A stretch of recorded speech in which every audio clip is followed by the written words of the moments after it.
चलिए सभी को गुड इवनिंग। देखिए आज हम लोग कर सकते हैं जो आपका पेपर हुआ 23 जनवरी, जो भी पढ़ाया गया था यहाँ से पूरा का पूरा एग्जैक्ट यहाँ से फंसा हुआ है। ठीक है, आप ईवीएस देख लीजिएगा, जो आपका कोबरा मैराथन था उसमें आपका 10 से 12% डायरेक्ट फंसा है। अगर शायद पूरा मेरा 5 वीडियो अगर ईवीएस का देखा होगा तो आपका कम से कम 20 से 25% में दावा कर सकता हूं वहां से जो जो प्रश्न उठाया गया था वह सारे प्रश्न फंसे थे। ठीक है, वह सारे प्रश्न फंसे थे। तो चलिए आज हम लोग कर सकते हैं, आज हम लोग आपके हिंदी का जो आपका सटीक आंसर है हम लोग उसको लिए हैं। बस आप लोग बस आंसर देखिएगा कौन कौन सा सही है।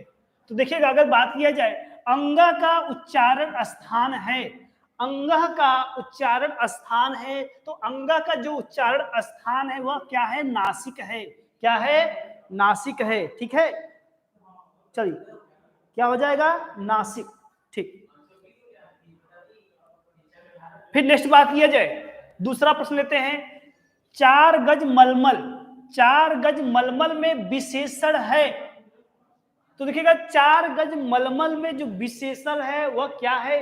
परिमाण है, गुणवाचक, संख्या, सर्वनाम। तो देखिएगा अगर बात की जाए 4 गज मलमल जो आपका परिमाण बोधक है, इसका जो आंसर हो जाएगा पहला हो जाएगा। फिर बात की जाए समास का विलोम क्या है, समास का विलोम क्या है? ऑप्शन दिया है समस्या, समाकिक, व्यास, साहकिक। तो देखिएगा अगर बात की जाए समास का जो विलोम है वह क्या है? व्यास है। क्या हो जाएगा? व्यास हो जाएगा। बाकी अगर बात की जाए शून्य का, शून्य का तत्सम रूप क्या है? शून्य का जो तत्सम रूप है वह क्या है? तो आंसर क्या हो जाएगा? शून्य हो जाएगा। ठीक है, इसका तत्सम रूप हो जाएगा।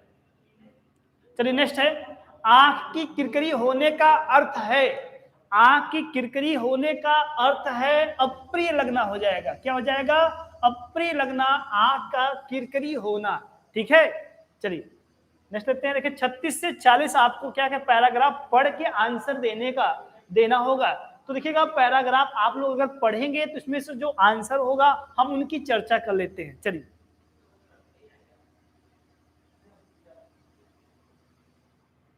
तो देखिए अगर बात किया जाए पैराग्राफ अगर आप पढ़ेंगे तो उसमें पूछा है घुमक्कड़ शब्द में कौन सा प्रत्यय है, घुमक्कड़ शब्द में कौन सा प्रत्यय है ये पूछ रहा है। ठीक है, तो अगर बात करें जो घुमक्कड़ जो शब्द प्रत्यय है वो कौन सा है? अक्कड़ है। क्या है? अक्कड़ है। ठीक है, बाकी अगर बात किया जाए महावीर स्वामी का जन्म कहाँ हुआ था, देखिएगा महावीर स्वामी का जो जन्म हुआ था वह कहाँ हुआ था? वैशाली हुआ था। लेकिन अगर यही पूछे उनका मृत्यु कहाँ हुआ था तो वह आपके पावापुरी हुआ था। लेकिन पूछा है जन्म पूछा है, इसलिए इसका जो आंसर हो जाएगा वह वैशाली होगा। ठीक है, चलिए नेक्स्ट, स्वच्छंद में संधि कौन सा है?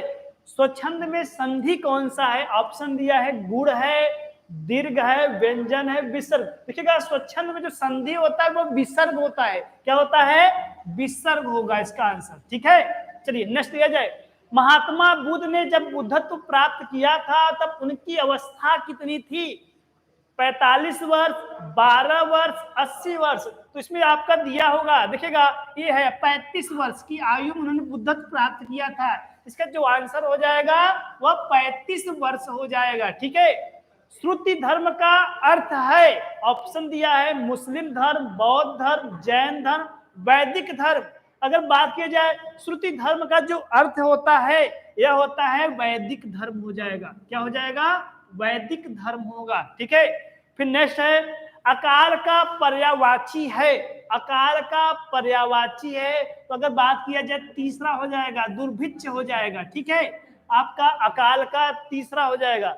फिर नेक्स्ट है 42वां, निम्नलिखित कथनों में से कौन सा मिश्र वाक्य है? तो आपका जो पहला है देखिएगा अध्यापक को देखते ही छात्र पढ़ते ही आपका मिश्र वाक्य, बाकी ये सब आपके मिश्र और नहीं होगा। ठीक है, ये आपके संयुक्त वाक्य है, ये सब संयुक्त है, लेकिन मिश्र वाक्य पूछ रहा है तो इसका आंसर हो जाएगा वह पहला है। ठीक है, चलिए नेक्स्ट प्रश्न दिया जाए। नेक्स्ट प्रश्न है जिसकी पूर्व में कोई आशा न हो, जिसकी पूर्व में कोई आशा न हो उसके लिए एक शब्द है, ऑप्शन दिया है कौन सा है? वह प्रत्याशा है कि अपरिमेय है कि अप्रत्याशित है कि अनाहुत है? तो बताइएगा। अगर बात किया जाए जिसके पूर्व में कोई आशा न हो, उसके लिए जो शब्द है आपका क्या हो जाएगा? अप्रत्याशित हो जाएगा। क्या हो जाएगा?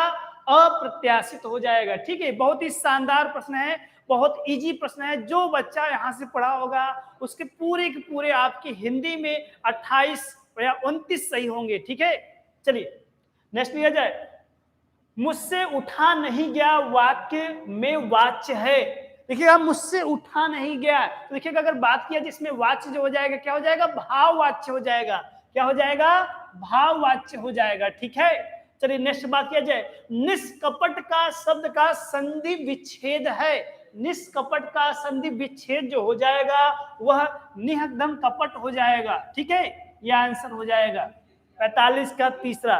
नेक्स्ट है, इस देश में हिंदी भाषा का प्रयोग लिखने और बोलने में किया जाता है। तो बताइए कौन सा होगा? पाकिस्तान में, ऑस्ट्रेलिया में, कि दक्षिण अमेरिका में, कि मॉरिशस में? देखिएगा अगर बात की जाए मॉरिशस में जो होता है आपका हिंदी भाषा में प्रयोग लिखने और बोलने के लिए किया जाता है। बाकी अगर बात की जाए सूर सागर किस भाषा की रचना है? देखिएगा जो सूर सागर है आपके सूर सागर आपके सूरदास द्वारा लिखी गई रचना है, और ये जो है ब्रज भाषा में है। किस भाषा में है? यह ब्रज भाषा में लिखी गई है। फिर नेक्स्ट है, वीरों का कैसा हो बसंत कविता किसकी लिखी? इतने इजी इजी प्रश्न दिए हैं इस बार ये टेट में। अगर शायद कोई बच्चा अगर पढ़ा होगा ठीक से तो सारे प्रश्न कर ले सकता है। ठीक है, सारे प्रश्न कर ले जाएगा। तो वीरों का कैसा बसंत हो, ये आपने सब लोग पढ़ा है। यहाँ से सुभद्रा कुमारी चौहान है। ठीक है, ठीक है, चलिए नेक्स्ट प्रश्न लिया जाए। क्षेत्री में कौन सा विशेषण है? क्षेत्री में कौन सा विशेषण है? अब ऑप्शन दिया है, परिमाण बोधक है, संख्यावाचक है, गुणवाचक है कि सार्वनामिक है? तो अगर बात किया जाए क्षेत्रीय शब्द में जो विशेषण है वह आपका गुणवाचक है। क्या हो जाएगा? गुणवाचक होगा। ठीक है, चलिए नेक्स्ट लिया जाए। चौराहा शब्द में समास है। देखिएगा चौराहा अगर बात के समास तो मतलब संख्या रिलेटेड है, तो आपका जो चौराहा हो जाएगा वह कौन सा समास हो जाएगा? इसको सभी लोग जानते हैं, ऐसा कोई बच्चा नहीं जो इस समास को नहीं जानता होगा। चौराहा, ठीक है, चौराहा आपका द्विगु समास है। ठीक है, चलिए नेक्स्ट लिया जाए। निम्नलिखित में मौखिक अभिव्यक्ति का रूप है। निम्नलिखित में मौखिक अभिव्यक्ति का रूप है। ऑप्शन दिया है, श्रुतलेख है, सुलेख है, शुद्ध वर्तनी है कि आशु भाषण है? तो देखिए अगर बात किया जाए मौखिक अभिव्यक्ति का जो रूप है वह आशु भाषण है। ठीक है, आशु भाषण है, इसका जो आंसर हो जाएगा ये हो जाएगा। चलिए नेक्स्ट प्रश्न लिया जाए। बिल्कुल, देखिएगा हिंदी भाषा की बोलियां कितनी है? आप जानते हैं, कई बार पढ़ाया गया है। हिंदी वाले आपकी जो बोलियां कितने हैं? 18 हैं। कितने? 18 हैं। बाकी का बाकी जाए, सामाजिक शब्द में मूल शब्द और प्रत्यय है। सामाजिक शब्द में देखिएगा समाज, यहाँ दिया समाज दिया है और यहाँ देखिए समाज, तो देखिएगा समाज, ये नहीं होगा, आंसर हो जाएगा क्या? ये हो जाएगा समाज प्लस इक, ये हो जाएगा आपका। ठीक है, चलिए बस नेक्स्ट है, तद्भव पत्रिका के संपादक का नाम क्या है? तो देखिएगा तद्भव पत्रिका के जो संपादक हैं वह अखिलेश जी हैं। ठीक है, अखिलेश जी। ठीक है, चलिए नेक्स्ट। 12 बरस लो कुकर जवे और 13 लो जिए, यह पंक्ति किसकी है? बताइए यह पंक्ति किसकी है? यह जो पंक्ति है आपकी जगनी की है। किसकी है? जगनी की है। ठीक है, नेक्स्ट है, निम्न में से किस शब्द की वर्तनी सही है? अनुग्रहित, अनुग्रहित, तो इसका जो आंसर हो जाएगा दूसरा हो जाएगा। ठीक है, अनुग्रहित होता है। बाकी नेक्स्ट है, निम्नलिखित शुद्ध शब्द है। शुद्ध जो शब्द हो जाएगा वह पैतृक हो जाएगा। ठीक है, पैतृक। नेक्स्ट है, सध्वनि का उच्चारण स्थान है। सध्वनि का जो उच्चारण स्थान होता है, जो स आता है आपका, स आ जाएगा आपका तालुक में आ जाएगा। ठीक है, तालुक। बाकी अगर बात किया जाए अत्यंत शब्द में प्रयुक्त उपसर्ग है। अत्यंत शब्द में प्रयुक्त उपसर्ग है, तो अत्यंत शब्द में प्रयुक्त जो उपसर्ग है वह अति है। ठीक है, अति। नेक्स्ट है, उपत्यका का अर्थ है। ऑप्शन दिया है, क्या हो जाएगा? पर्वत का शिखर है, प्राणियों के पेट एक अंग है, तीसरा सूर्य जिस पर्वत के पीछे निकलता है, और चौथा पर्वत के पास की भूमि। तो जो इसका आंसर हो जाएगा पर्वत के पास की भूमि। तो देखिए अगर हम लोग हिंदी पूरा ले लिए, जो भी यहां से आप लोग पढ़े होंगे पूर्णतः आपका, चाहे सीडीपी हो, चाहे मैथ हो, चाहे हिंदी, कोई भी सब्जेक्ट हो, वह सारे आपके यहाँ से पूर्णतः फंसे हैं। और हमको लगता है जितने भी बच्चे आपके टेट में एग्जाम दिए होंगे प्राइमरी का, वो सारे बच्चे आपके सब सिलेक्ट हो गए, सभी निकल चुके हैं, ठीक है, और सभी का 100+ है, ठीक होगा। और एक चीज बता देते हैं, जो भी आपके जितने भी सर, आप चाहे हिंदी हो चाहे संस्कृत, जो भी हैं, जो अच्छे से आपके लिए मदद किए हैं, ठीक है, उन सभी को हम सबको शुक्रिया अदा करना चाहते हैं। और आज अभी आपका जो सेकंड पेपर होने वाला है, अभी उसका भी आंसर क्या हो जाएगा? दिया जाएगा, ठीक है, उसका भी आंसर दिया जाएगा। आप लोग इसके मत परेशान होइएगा, आप लोग लाइव रहिएगा सेकंड पेपर करने के लिए, ठीक है। अभी हम लोग कुछ देरी में आपको संस्कृत का भी दे दिया जाएगा, संस्कृत का भी आंसर, और आपके इंग्लिश का भी दे दिया जाएगा। तो चलिए आज के लिए हम लोग यहीं पर बंद करते हैं। अभी आप लोग जुड़िएगा जरूर, ठीक है, जुड़िएगा, प्रयास करिएगा। अभी हम लोग सेकंड पेपर लेते हैं।